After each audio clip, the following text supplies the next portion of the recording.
श्री स्वामी समर्थ. आज गुरुवार आणि आज म्हटलं चला स्वामींचं दर्शन घेऊया. मग गेले स्वामींच्या मंदिरात. स्वामींच्या मंदिरात गेले तर गुरुवार असल्यावर खूपच गर्दी असते. म्हणजे आरती होऊन गेली होती, मला उशीर झाला होता जायला, त्यामुळं काही एवढी गर्दी नव्हती. गर्दी कोणत्याही वारी असते, पण गुरुवारची जास्त असते आरतीला वगैरे. तर लोक काही येत होते, जात होते.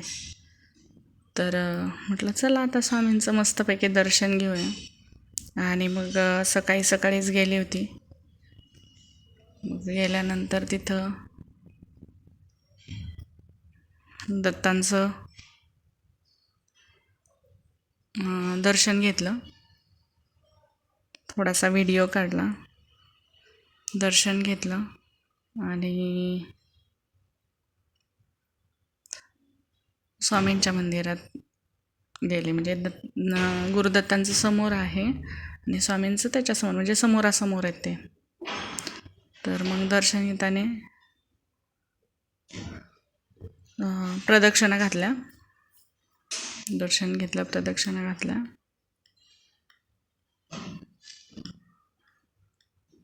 एक 4-5 प्रदक्षिणा घातल्या, असे 5.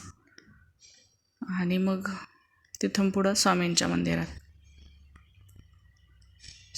मंदिरात गेले. आरती होऊन गेलेली होती. इथं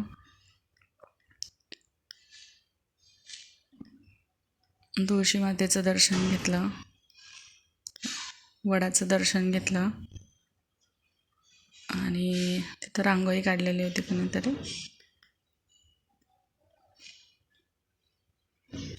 मग स्वामींचं दर्शन घ्यायला गेले.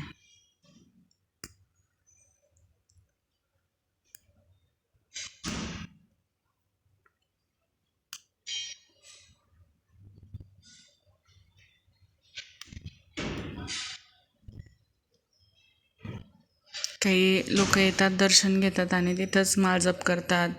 काही जण स्वामीचरित्र वाचतात, काही पण अध्याय वाचतात. कोणता असेल तो, त्यांना कोणता काय असेल ते त्यांचं चालू असतं. मग मी व्हिडिओ काढला आणि दर्शन घेतलं स्वामींचं.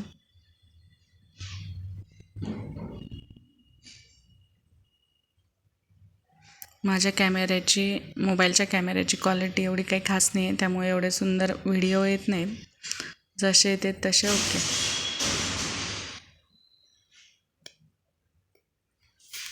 मग मंदिराला प्रदक्षिणा घातली.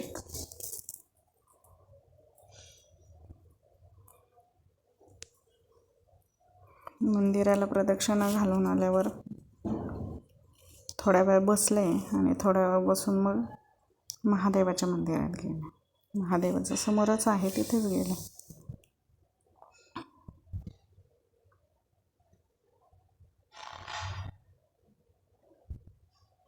महादेवाच्या मंदिराच्या तिथं तर सतत त्या महादेवावर सतत लोक पाणी आंघोळ घालत असतात. त्या महादेवाला ते दिवसा पण घालतात, 6 वाजता, सकाळी 6ला तर घालतात, ठीक आहे, सकाळी ठीक आहे, पण ते संध्याकाळी 6 वाजता 7 वाजता पण त्यांचं चालूच असतं. ठीक आहे, आता आपण काही कोणाला बोलू शकत नाही.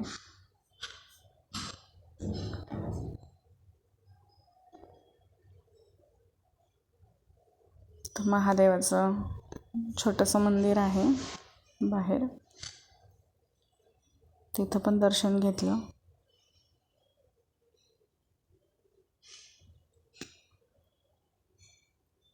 आणि थोड्या वेळ बसले. महादेवाचं दर्शन झाल्यानंतर थोड्या वेळ बसले, थोड्या वेळ टाईमपास केला. आणि म्हटलं चला आज काय जास्त काही काम नाही. मग